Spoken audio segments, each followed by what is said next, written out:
Hello, everybody.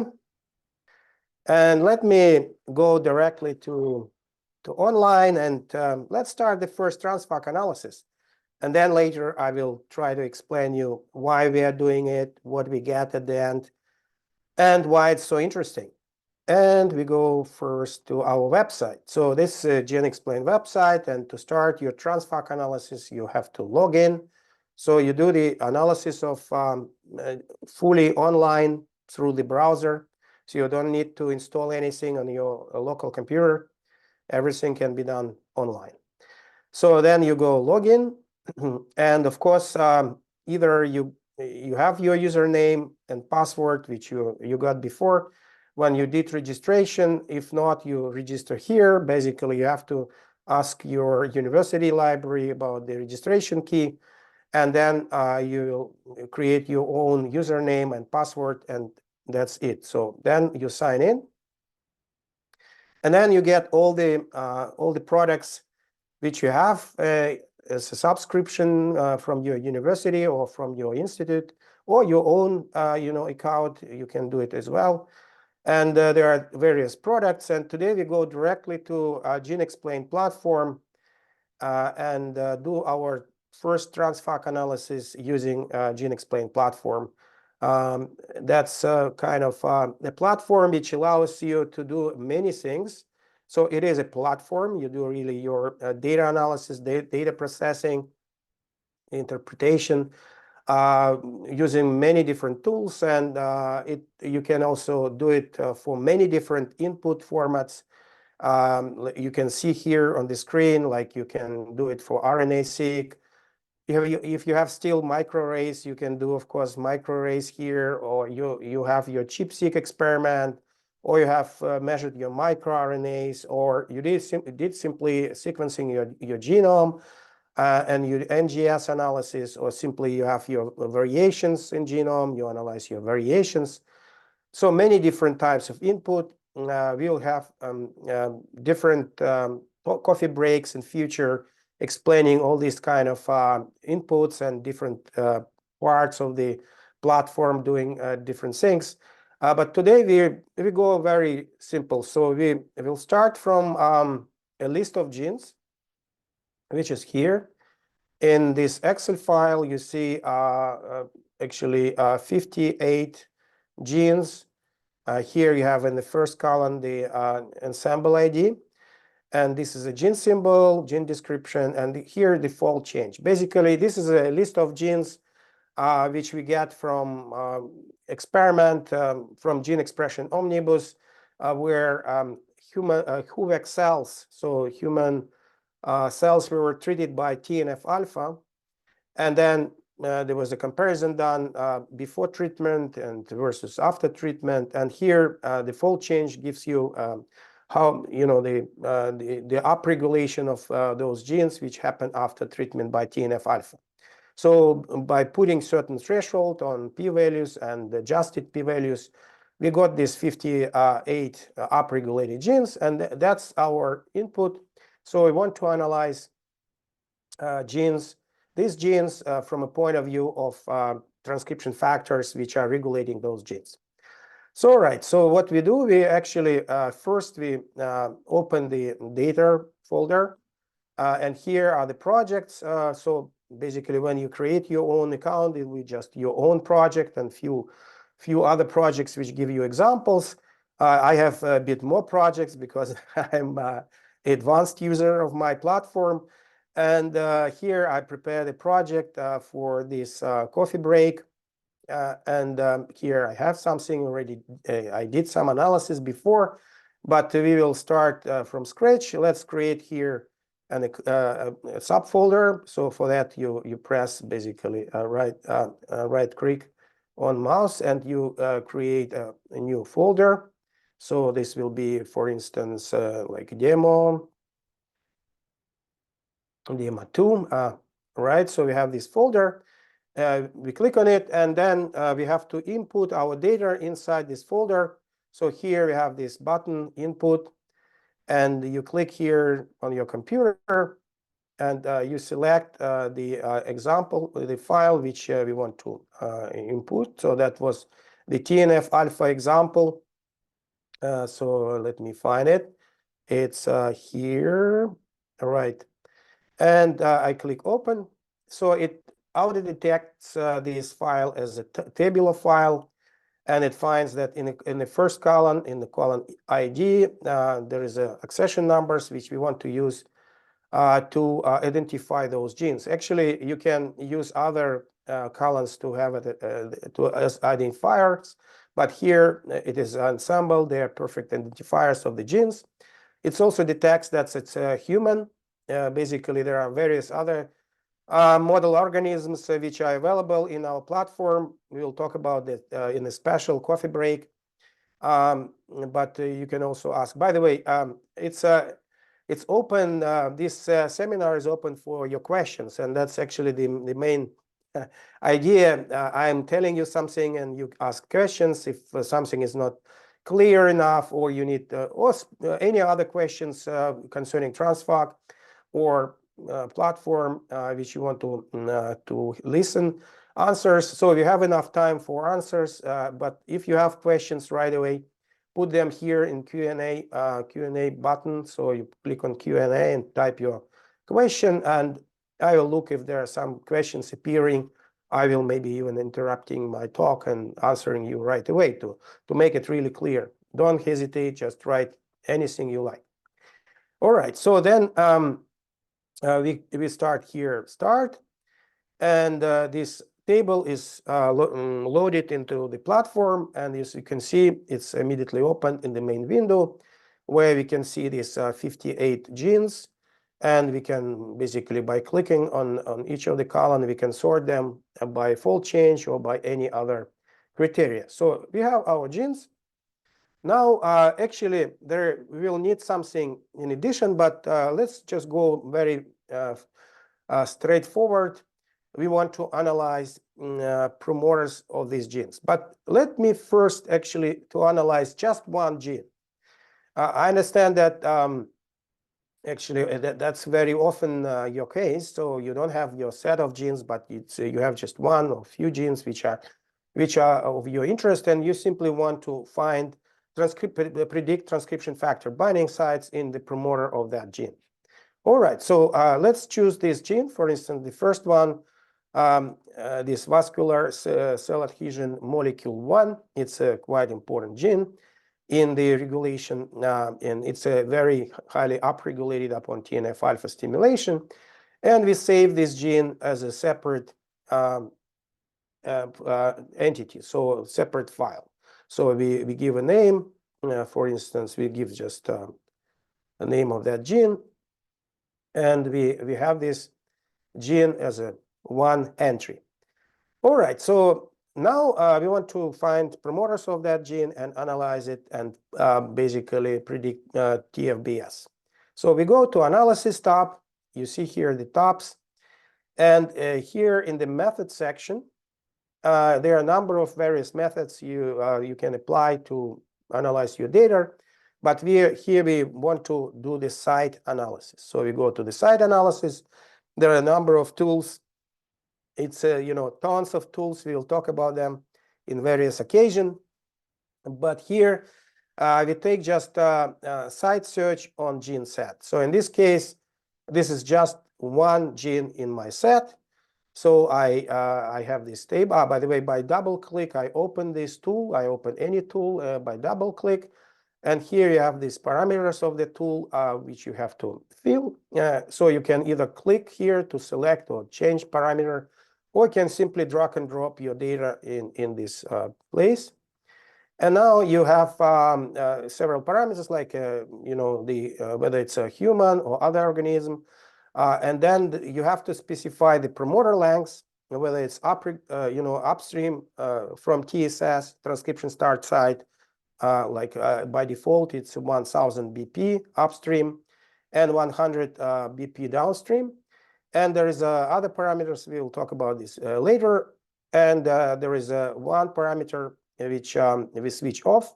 So we don't need to optimize our parameters. We just take them from the library and run them through the data, through the promoters, and we run this analysis. All right, so in the meantime, it's already done, but let me have a look at the Q&A. So we have one question. All right, so there are a technical question whether can I access with this tool from Goethe University Frankfurt. I am not sure if university has registered with geneXplain. All right, so if you don't know even to whom to ask in your university, then simply write to us, either to me or to our support or info@genexplain.com, and we will quickly reply to you and just send to you the license key if your university has been licensed, or direct you to all the process how to get the license. Yeah, and there's a further question in my research area, plant pathogenic omisets. Oh, sorry for my pronunciation. So it's obviously related to microorganisms. So yeah, I will talk about that in a special section, maybe a bit later today. That's a very special topic. So transcription factors, it's written here, are not available in Jasper database. That's right. How can I proceed with such species when experimentally validated TF are not available in the database? All right. So actually, I'm not sure if it's what kind of microorganism is it. Maybe it's if it's fungi. Then we have in TRANSFAC very good collection of motifs from fungi, and then you will be able to analyze it with TRANSFAC. And I will talk about this very specifically if we have time today a bit, but we'll have a special coffee break for that next time. All right, there is another question. Can I input my own DNA sequence? Yes, you can, and that's you can do in FASTA format. So, and basically, it's a simple FASTA format. I will show it today as well. All right. Okay, but let me first proceed now with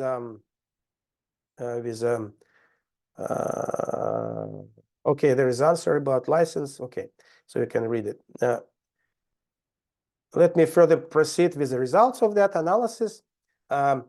What you can see here is a table with 100 entries, lines, and each line is one, basically one positional weight matrix. And we'll talk a little bit about this today. So what it is, and basically it's a description of so-called motifs. So the pattern of nucleotides which are recognized by a particular family of transcription factors. So, or one transcription factor specifically. So here, for instance, it's IML3, and Q6. It's a special name of that matrix which tells you how this matrix was created. And I will talk about this today a bit. But here what we see is a site density. Basically, it tells you how many sites it found in the promoter of that gene in the ratio to 1,000 nucleotides. So basically, we found certain number of sites in that gene, and then we divided by the length and normalized by one kb. So you see some motifs are very often found, like 14 times per 1,000 nucleotides. Some are quite rare. So if you, for instance, this one is very rare. All right. So what now we want to see? We actually want to see the sites themselves, right? So for that, we either select all of the sites, or maybe we select only a few of them. So let's select, for instance, first 50, which we found, and then you press here on that button, which gives you actually a visualization of those sites on the promoter. So you see that this is a promoter, this is a first exon, and here the start of transcription. So we have 1,000 BP upstream, and 100 BP downstream. And each little arrow here is one binding site for a transcription factor. And the color corresponds to the motif. So for instance, here, what I clicked is a binding site for this motif called HIC1, so which describe binding pattern for transcription factor HIC1. And this is the logo of that matrix. So basically showing you which nucleotides are more conserved, which are not. And here, this is a score of that site, which is 1.0, which is a maximum. And basically the core score and the full score is 0.92.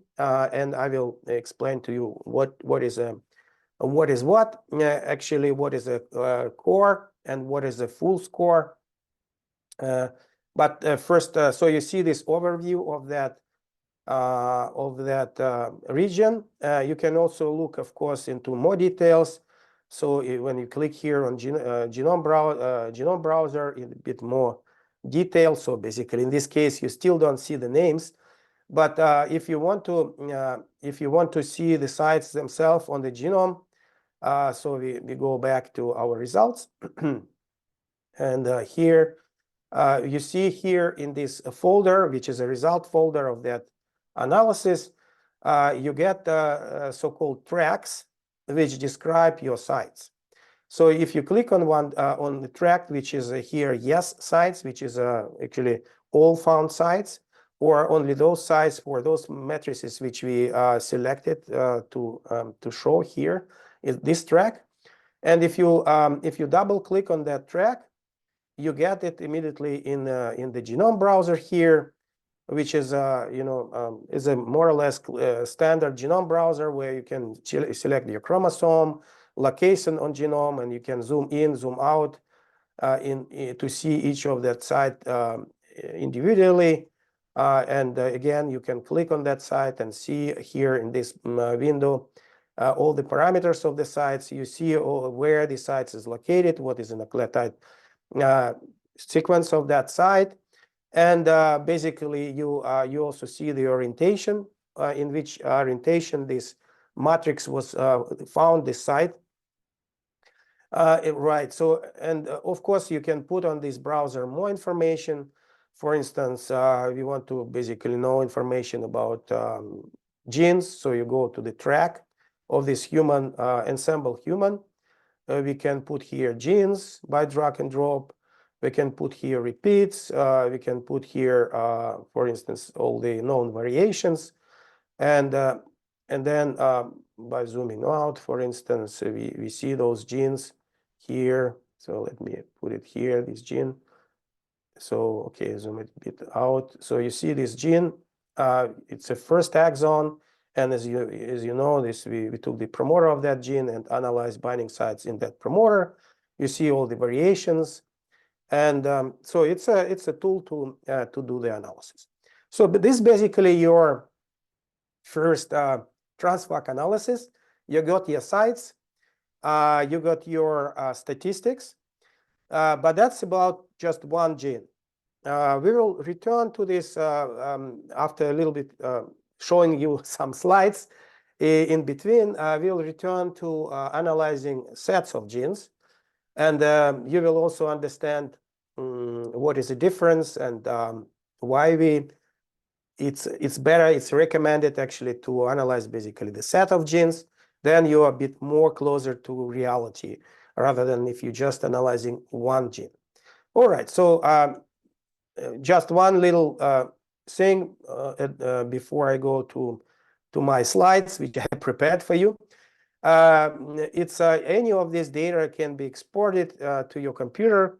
So for instance, this summary, as a table, you export it as a text table, or if you want to open all your sites as a table, here is a table of your sites, the allocation, the scores, the motif, and again, you can actually export it in various formats.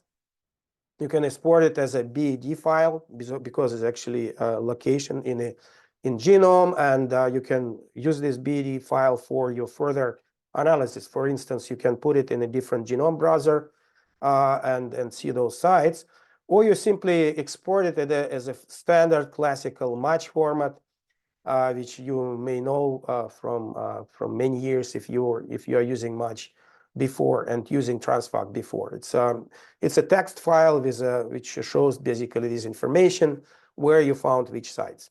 All right. Okay, so now we go back to my slides. And why? Because I want to talk a little bit about why we are doing that and how to interpret these results and why it's so important to work with transcription factors in general. All right, so of course, I just to tease you a little bit, I found really fascinating a recent paper. Well, it's not really recent, but actually it's quite interesting paper. It was recently again shown in the media that our difference in terms of we with the hands and legs compared to this nice organism, the snake, which has no legs, basically, is the only difference. Well, not the only, but this really fascinating difference is just one binding site for ETS1 transcription factor, which is missing in snake, and a particular enhancer of this Hitchcock gene. And when they introduced that ETS site back, they actually, well, actually in the other way around. So in mouse genome, they deleted this site, and in development, this mouse was, its legs were very rudimental.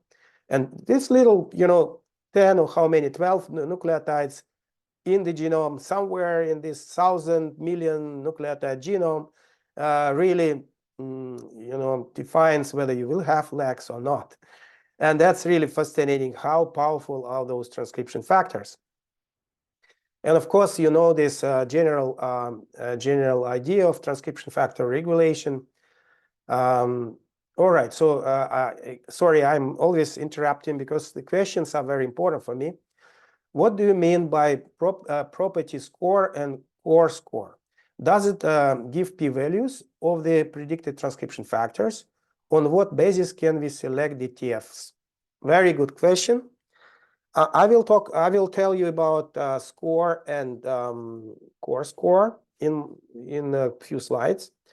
But about p-values, that's a very important question, which has many answers.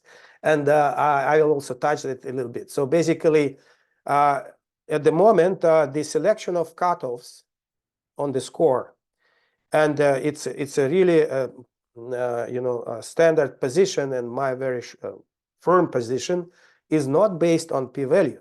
It's based on more important things. It's actually based on how important is that binding site for your particular situation. And that's defined automatically by our algorithm. And I will show it in a moment. All right, but let's go step by step. First, you see, the standard classical view, eukaryotic gene. Here, there is ATG. So basically, here from this point, the protein is encoded. But it's not the start of the gene. The start of the gene is here, which is a TSS, transcription start site. And in front of it, there is a promoter. And actually, the regulation of expression of this gene is controlled by quite a big area around TSS, not only promoter, but many different areas. Also enhancers, which can be very far away or in intron of that gene. So people call it non-coding DNA, although it's a coding for the regulation. Right, so the very interesting phenomena is these transcription factors. So there is a protein and there is a binding site in the genome. And these two entities regulate a lot of things in our organisms. And that's always the same, transcription factor and in the sites. If you see some big change, it's either the change of transcription factor itself, so it starts binding to the wrong place or not binding at all, or it's often the change in the binding sites of the transcription factors. So, and very important feature, it's actually crucial features of transcription factor binding sites, they are very fuzzy. So there is no really firm consensus of that. So you can build a consensus. For instance, AP1 transcription factor binds to these sites, and you see these are real sites, experimentally confirmed, and they are very different. So you see here TGA, CTDTT, TGA, CATCE, and so on. So first TGA seemed to be quite standard, but then at the end, it's always varies.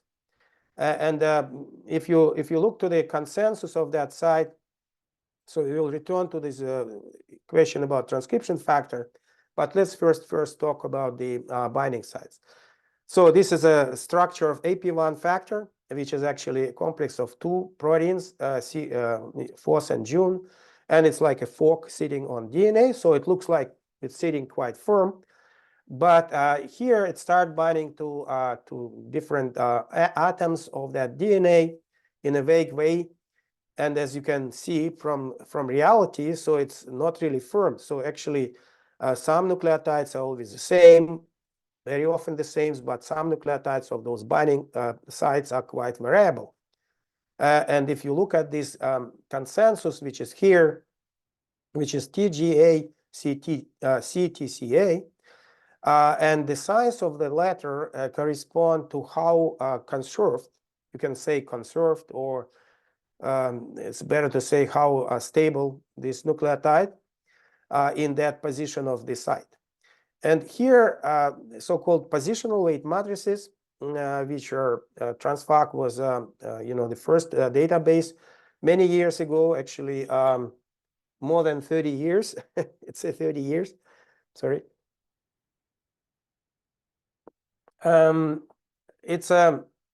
We introduced these positional weight matrices and start collecting them. So actually, it was introduction of that approach was even before TRANSFAC was started, but we started to collect it systematically, and then we actually put.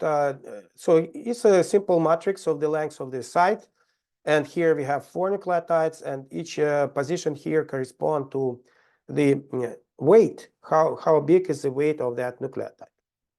And there are a number of other databases at the moment which are growing up, and TRANSFAC is collecting all the information from all these available databases, and also we are, of course, collecting those data about our matrices ourselves, and also building matrices ourselves. And there are more than 10,000 positional weight matrices collected in the for different organisms in the TRANSFAC database. And for the motif analysis, what we were using today, it's a so-called match algorithm, which was published around 30 years ago or 25 years ago. And just for the comparison, I took one other algorithm which is quite popular, which is a software called Homer, and we'll touch this software as well today. Right, so how this matrix built? So actually, most cases, it's built by just counting number of nucleotides. And the first matrix is actually count numbers. So you simply count how many times this nucleotide was observed in that position. But then you actually normalize it by the number of sequences considered, like 8 sequences. And this is a so-called position-specific frequency matrix. And then this frequency matrix, or directly the count matrix, is then used to scan your sequence. And then at each position of the sequence, the score is actually calculated by summing up the weights from this matrix. And that's a so-called additive model of predicting sites. So by adding them together, you get a certain value. And if this value is higher, a certain threshold, then you claim this is a binding site for predicted binding site for this transcription factor. Now, this actually, the whole idea of that summing up is based on very early considerations of physicists like Berg von Hippel and others, who assumed that contribution of each position of the binding site to the binding of transcription factor is actually independent. And then you can sum up, you get some kind of energy of binding, and you see if it's enough contribution of all nucleotides to the binding, the factor is binding to it. But this, the very first assumption that they're all independent is not really true. So actually, the positions in the binding site are quite dependent to each other. And that's the way how various algorithms try to actually tackle this problem. So first is actually, again, as you can see, when you have a sequences of your sites, and this is a count matrix. And here you count your nucleotides, and then by dividing this to the number of sites, you get this p. So it's a frequency, or other way, a probability that a particular nucleotide can be observed in this position. And then there is a very commonly used score to score your sites, which is also used in Homer, actually, is a log odds score of sites. So what you do, you actually are not summing up the counts, but you're multiplying logarithms of these p's, of the frequencies. And there is a certain tricks. Basically, there's a special, often you introduce a special little value which deal with situations when there is a 0 here, and if you take the logarithm of 0, it's not defined. So, but basically in any case, you normalize this p to some p, which is called a background probability of nucleotides. So you actually defined whether your frequency here, 0.8, is higher than the random frequency of that nucleotide in any position in genome, or lower. So of course, what is a random frequency is a 0.25, basically random, equal distribution of nucleotides. And then if it's higher than 0.5, like 0.8, then the contribution, the logarithm will be positive, the contribution will be positive. And if it's lower than 0.25, the contribution will be negative. So in this way, you get your score. In Match, though, we use another score, which is more or less like a sum of the, it's doing not the log odds, but it's actually summing up the counts, normalized counts. But actually, we put here a so-called information vector in front. And that's the way how we deal with non-independency of each nucleotides. As you can see, some of the nucleotides have very high, basically, they are very, very high, some of the position very low. So the size of that position is actually the size of that information vector. So information means, here actually T has 1. So it's the only it's in all the cases you observe here T. So which means the information is the maximum here. And here it's quite, C or A can be found equally. And you have actually more or less equal chances to have either C or A. So information that it's either C or A is very low.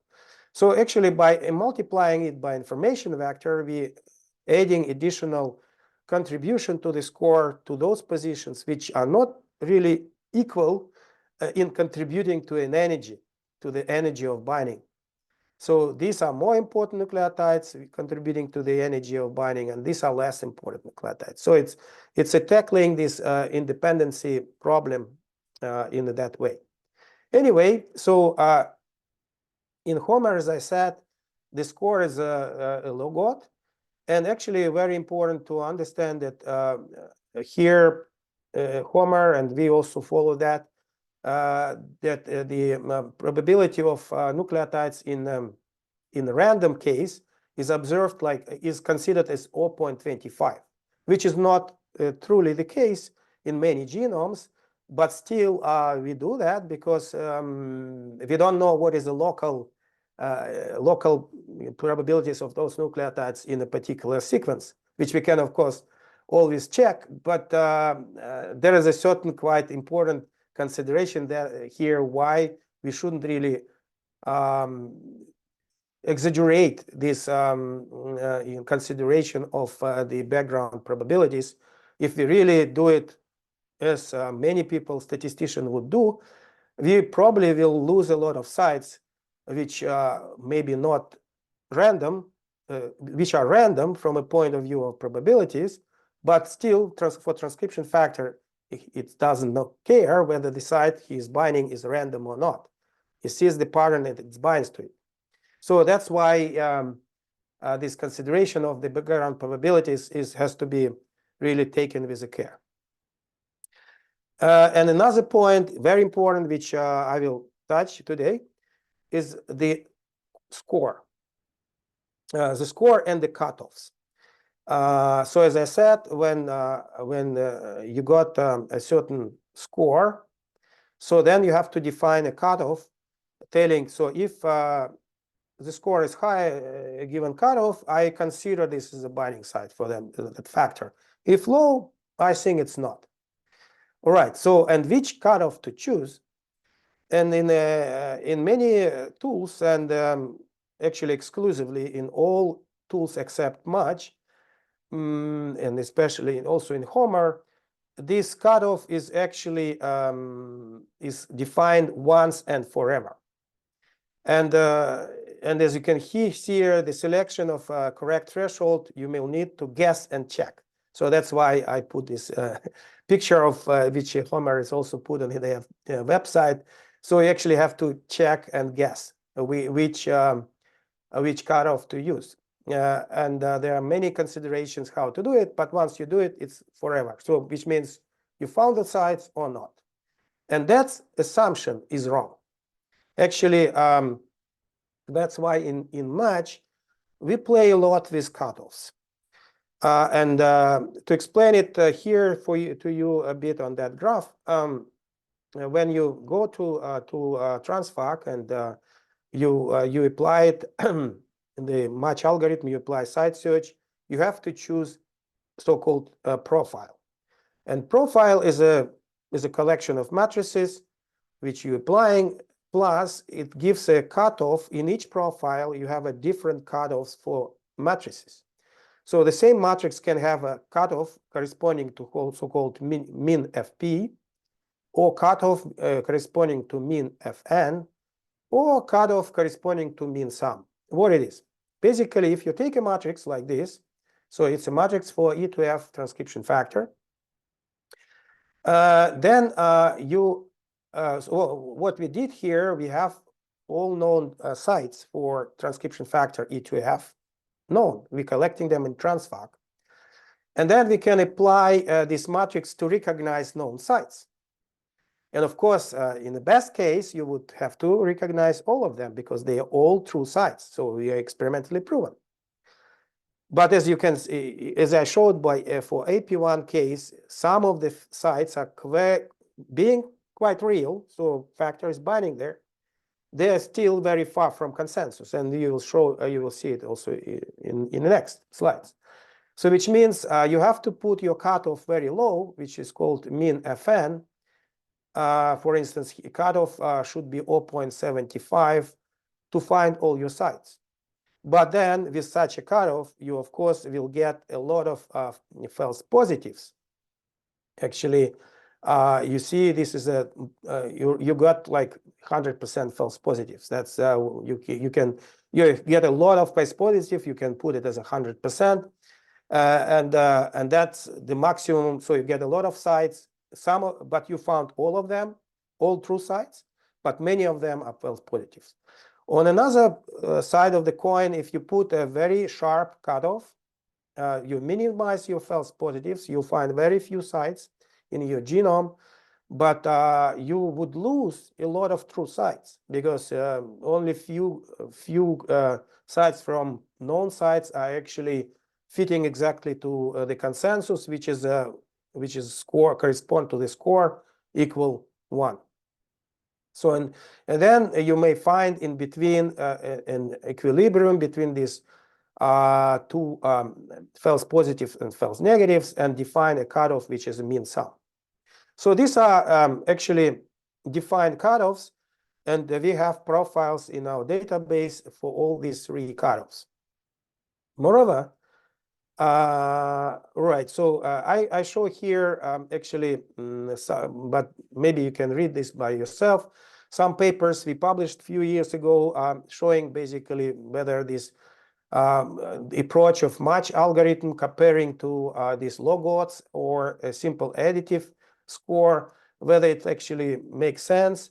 And here we show that in a situation when you want to find binding sites, actually in the case of high cutoffs, when you want to find actually binding sites for true sites only and very few false negatives, then the match algorithm actually has a clear advantage. But if you have to find all binding sites and don't care about too much about false positives, then the additive algorithm is actually getting best, and the log odds is somewhat in between. All right, and now the reason why the transcription factors, sometimes binding to sites which are very far from consensus. This is a true case. Interleukin 2 of mouse genome, and here in this position there are actually not one site but 2 sites. One is for AP1 and another nearby for NFAT. And this AP1, when binding to this place, it doesn't need too much of the energy to bind it, because the energy is compensated by this protein-protein interaction. Basically, TNF, NFAT is recruiting AP1 to that place, even alone, AP1 would never bind to it. That's why if you just focus on AP1 site, forgetting about other factors around, you will have to admit that this is a true binding site for AP1, and the score of that site is very low. So that's why you actually, first, you have to really not fix your cutoffs to very high values once and forever, because depending on the situation, whether you have some neighbor factors or not, your factor can bind or not. Actually, that means depending on situation, the score, allowed score can be still the same. It can be quite different. And the second is the cutoff in general shouldn't be fixed at all. Because in each conditions you are studying, for instance, you're studying TNF alpha stimulation. In that condition, AP1 factors, they very often play together with not NFAT, but NF-kappa-B factors. And then you have, so in that situation, AP1, for instance, binding to their target sites in the complex with NF-kappa-B to sites in average with a score higher than and some unknown threshold which we don't know.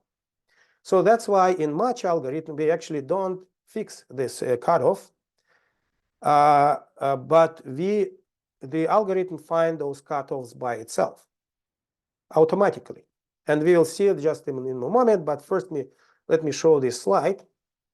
So what we do, you have your sets of genes, and that's why it's better to work with a set of genes, because this set of genes gives you a condition. So this is 58 promoters, which are very specific because they were upregulated by TNF alpha stimulation in that particular cell type. So this set of promoters actually describes the condition. All right, so you take this set of promoters, and then you have to have a background. Background, what is a background? These are sequences which are not working the same way as a promoters of upregulated genes. And of course, the best what you can take is the promoters of those genes which are not responding to your conditions. so-called non-change genes, which you often throw away when you do your analysis of RNA-seq. You take your genes which are upregulated or downregulated, and you throw away the other genes.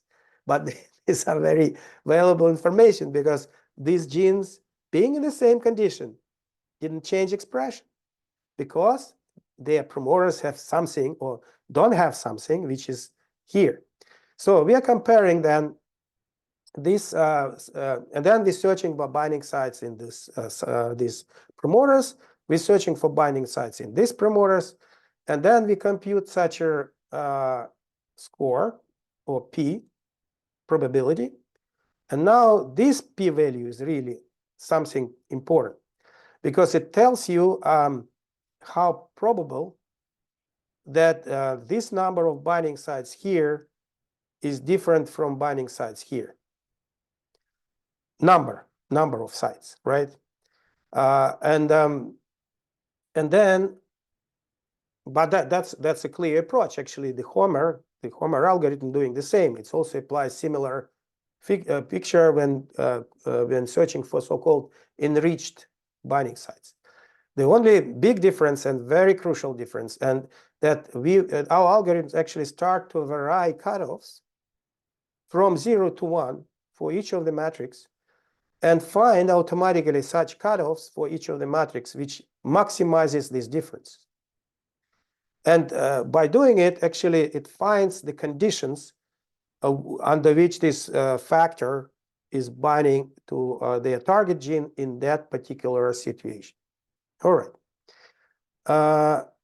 Okay, so now we're going back to online. And I don't see any questions so far, so don't hesitate. I will interrupt my speech if I see your questions.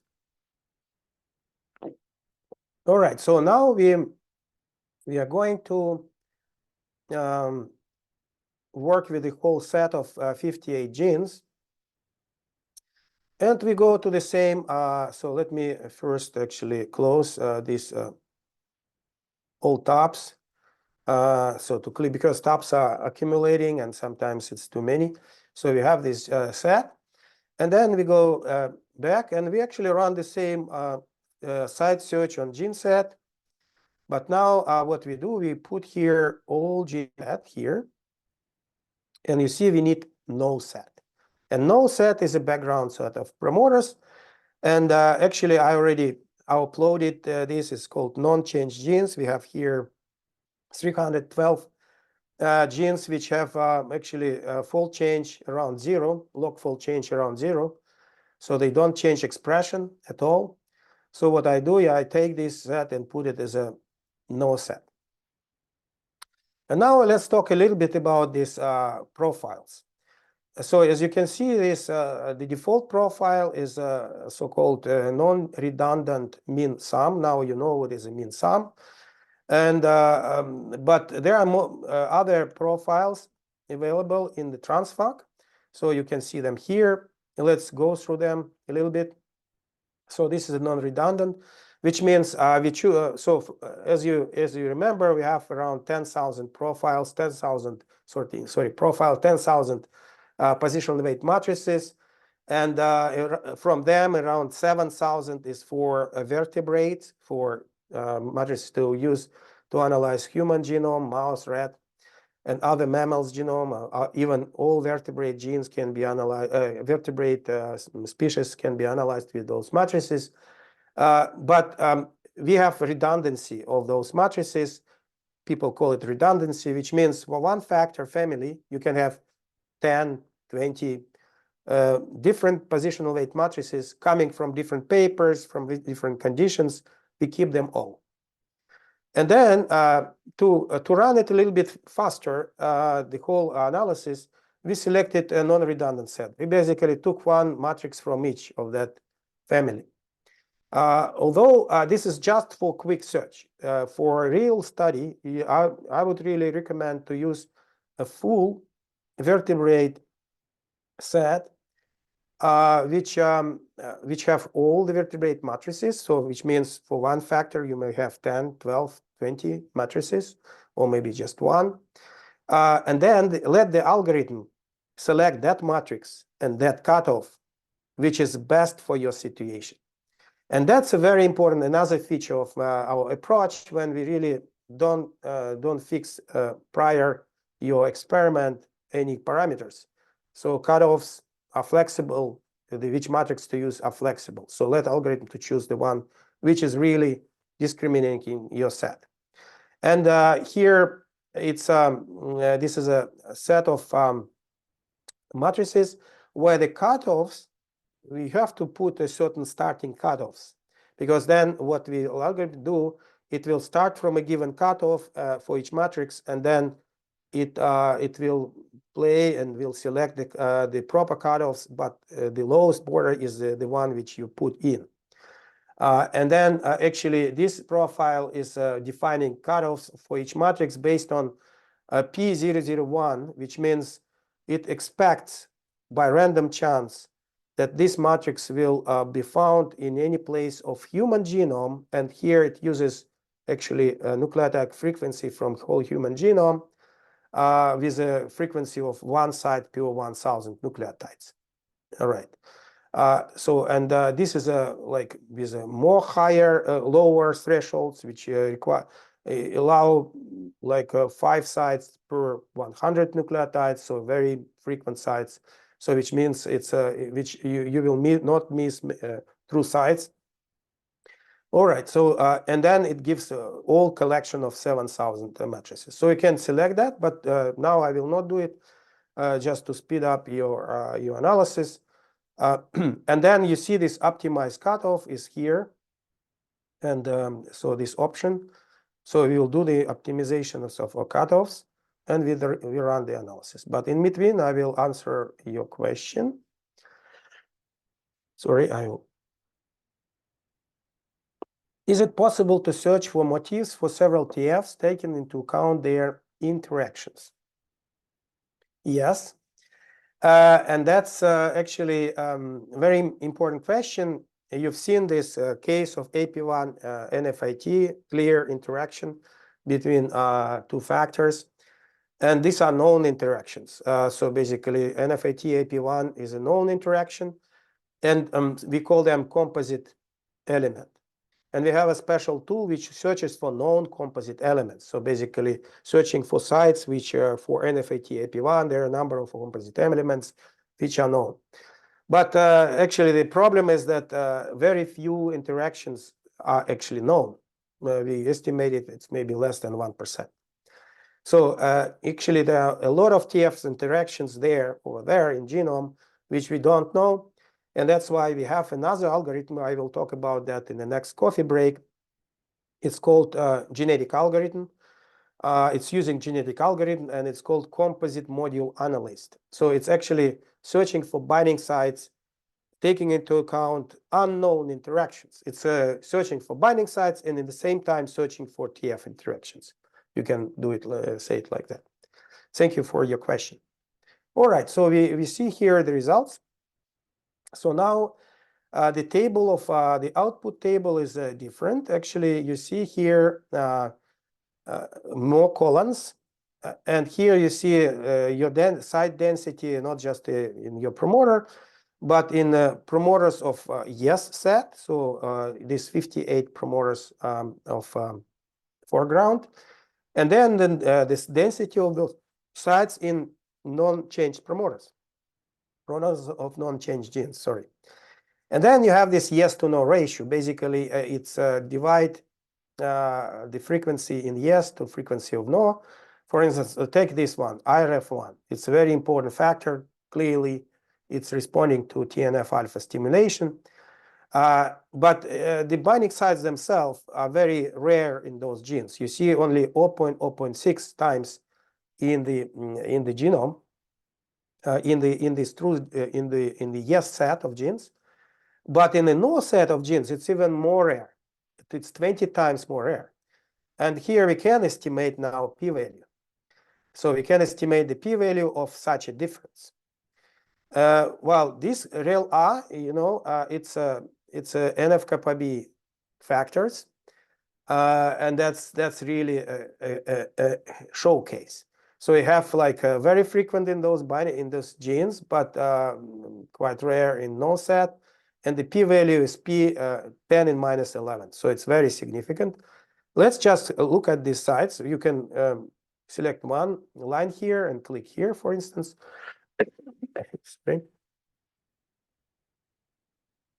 So you see, these are genes, promoters of the genes, which we consider. And you see this is a transcription NF-kappa-B real factors, binding sites for real A factor. And you see here 3 sites, 2 sites in this promoter, more. So you see very frequently those sites, but there are also promoters where there is no NF-kappa-B site, not found. So that's why the regulation of the genes, which is stimulated by TNF-alpha, is not exclusively going through NF-kappa-B, if some people can think about it. It's really more complex. And actually, if you select all of them, so for instance, we have here a button select all, and look at all distribution of sites in the genome, in those genes, you see such a colorful picture, which on one side can be quite encouraging. You see so many sites in promoters of those genes, but it can be also discouraging, saying, okay, but which ones are really true? And then that's a question which I leave now for the next coffee break, and that's related to the one which I was just answering before. To find the true sites in working together in that particular condition, you have to take into consideration interactions between factors and look for those sites which are maybe located nearby very frequently.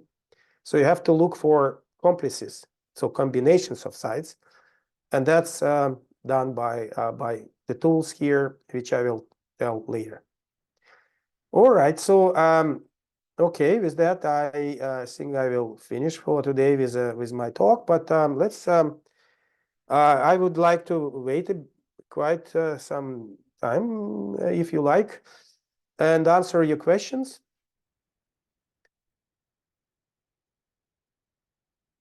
By the way, if you are watching this in YouTube, because we are recording this also for YouTube, don't forget to put your like, because this is important for our YouTube channel. All right.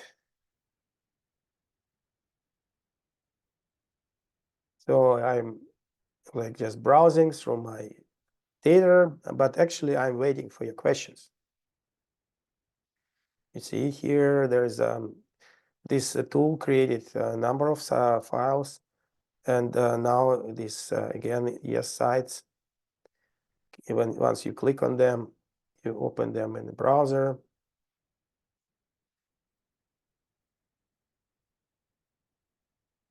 So in that browser, you can put genes.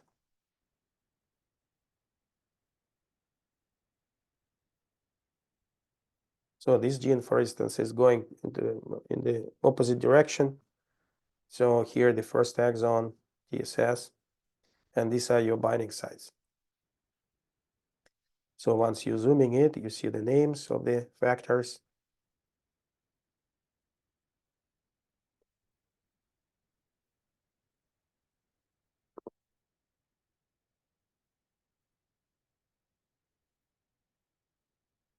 All right, so okay, still waiting for your questions, but I actually received some questions, and that's something also for you. If you have your questions and you send it later on, so we'll consider it, and either we'll put it in the next coffee break, the answers to those questions, or we'll send you the reply by email. Okay, I got one question. All right, so is the promoter browsing base count is fixed? 100 BP up and 100 BP down? No, not at all. Actually, as you can see here, you can put whatever number you like. So whatever, 10,000, 1,000 here. It will work, no problem. Of course, you have to think about the following problem is that the bigger the region, the more chances to find true positives, right? You will find true positives also in false positives, I mean. So you find a lot of sites which may be not working in your particular conditions. Actually, what is a false positive? That's another philosophical question. That actually those sites may be working in other conditions, but they are not working in your conditions. So in that gene under TNF-alpha stimulation. But still, by increasing this size of promoter or size of the 5' region to analyze, you increase this random noise, and then it will be more difficult to find the true signal. And we actually did once the following, and we are doing it many times now. Actually, we, as you may know, in TRANSFAC database, we are collecting not only motifs, not only positional weight matrices from papers, but we actually collecting individual confirmed, experimentally confirmed, validated binding sites. And when we collecting them quite a lot in the database, we can have a statistic. So we map them known sites on genome and have a look where they are found, in which regions of genomes. And of course, most of them are in promoter region. And actually, it's very clear. The closer you to transcription start site, the more known sites you found. So it's like it's growing. And then, but you can also find them in far upstream regions, in some enhancers, in introns, but maximum number of them which are known and validated is around TSS. Of course, one can say it's maybe biased by the study itself, because these are the regions which are most intensively studied. That's why you see there's known binding sites. That's true. But then even when you do it on the level of genome-wide experiments, like you do ChIP-seq, you often see it, it's observed by in many publications that the binding sites actually tend to be located near start of transcription of the genes. And that's why, again, the closer you are to the start of transcription, and you may actually define your region very close. For instance, you can put, for instance, 500 only, and 0 here, or whatever, maybe 50 here, which is a region very near start of transcription. And that's actually, maybe you will lose a lot of sites. But again, our consideration and what we observe in real and true sites, if you have some site somewhere distant found, for instance, NF-kappa B binding sites in a upstream, far upstream enhancer, very often in the same gene you have the same site near start of transcription. So which means even if you decrease your size, you may lose true sites, but what you can gain, you actually can find true transcription factors. Because in some cases, in many cases, maybe it's not important to find all sites for NF-kappa B, but just to understand that NF-kappa B is important for regulation of my genes. And then you may go further to analyze why it's involved and so on. So your answer is a transcription factor. So in such a case, you may really consider a small region and then to find those factors which are really, really regulating your genes. Again, you may lose some of the sites, but in that case, you find the factor with more probability. All right.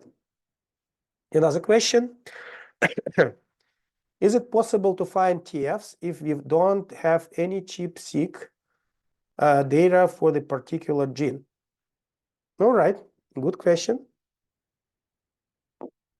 Actually, partially I answered to it before, but again, repeating, and also extending it a little bit. You know, ChIP-seq data, it's actually data or ATAC-seq or any kind of data which are showing which region of genome is open or active from for regulation.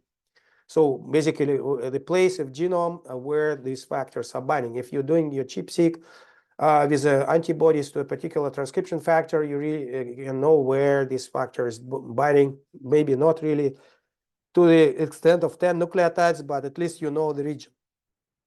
And then, as in this question, if you don't have ChIP-seq, right? So you don't know where your factors are binding. Still you can find the true transcription factor which are regulating your gene by focusing on promoter regions only.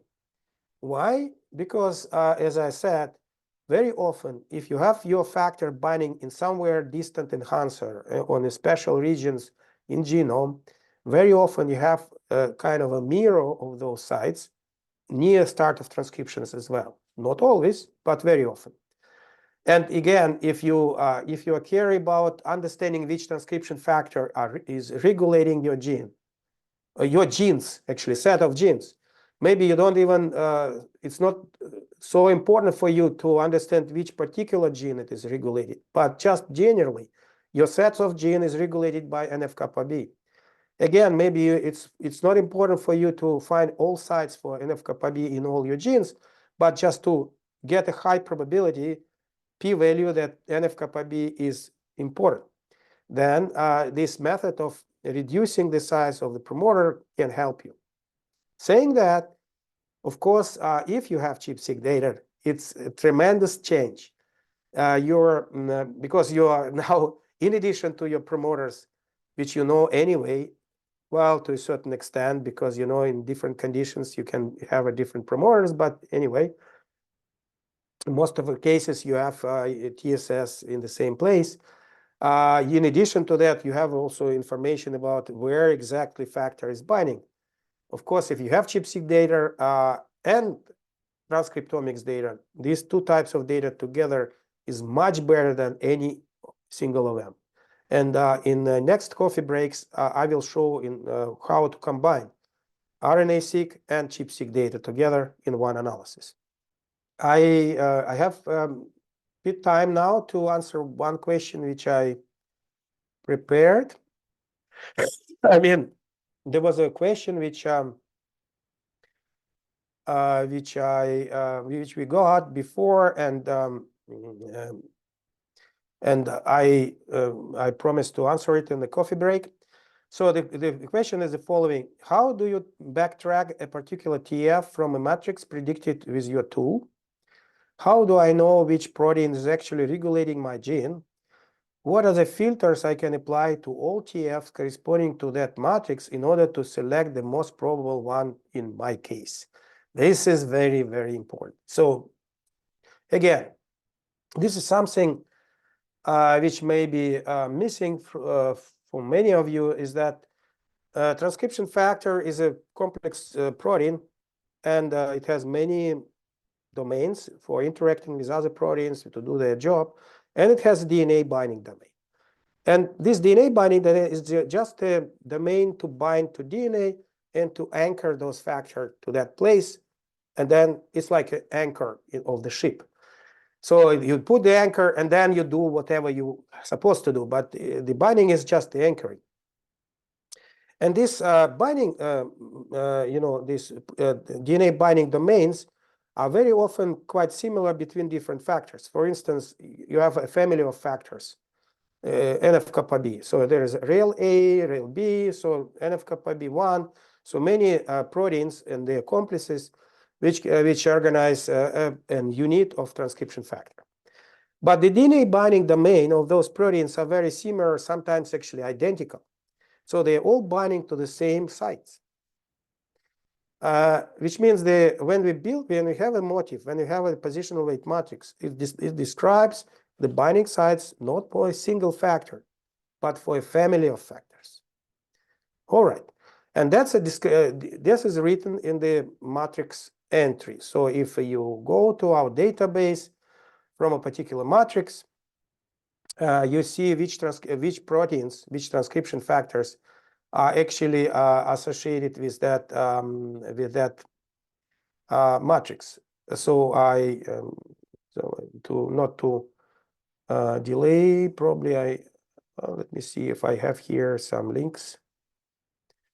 No, I don't have here the links, but through these links, you go back to the database, and you can actually see the more information about your matrix. No, if I'm talking, I have to show it.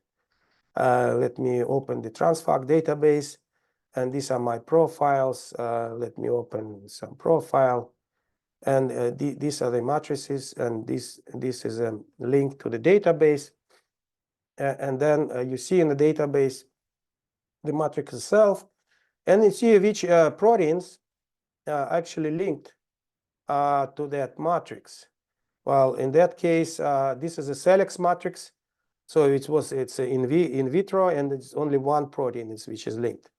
But if you find another matrix, it may be more proteins, and quite many of them. So the question was how to select which of that proteins, which of that transcription factor is actually regulating my gene. It may be you have one matrix, you find that this motif is enriched, but which of that 10 factors actually regulating? RF1, RF2, RF3, RF5, 8. Which one? We have one matrix for IRF.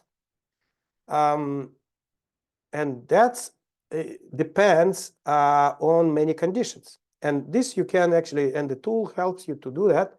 We have a tool in the system called Match Suite, which can help you to select a factor. If you give additional information, for instance, if you give information about tissue where this where your study is done, then out of those factors which are linked to that matrix, the system will select those ones which are specifically expressed in that tissue. That's most probably the factor which is binding in that case to those sites. Another obvious information is expression data. So from the same expression experiment, you see which genes encoding transcription factors are actually expressed in your tissue. It's, of course, a very proxy information because, gene can be expressed, but protein is still not active. So it's much better to do maybe proteomics experiment and see which proteins are active in your conditions.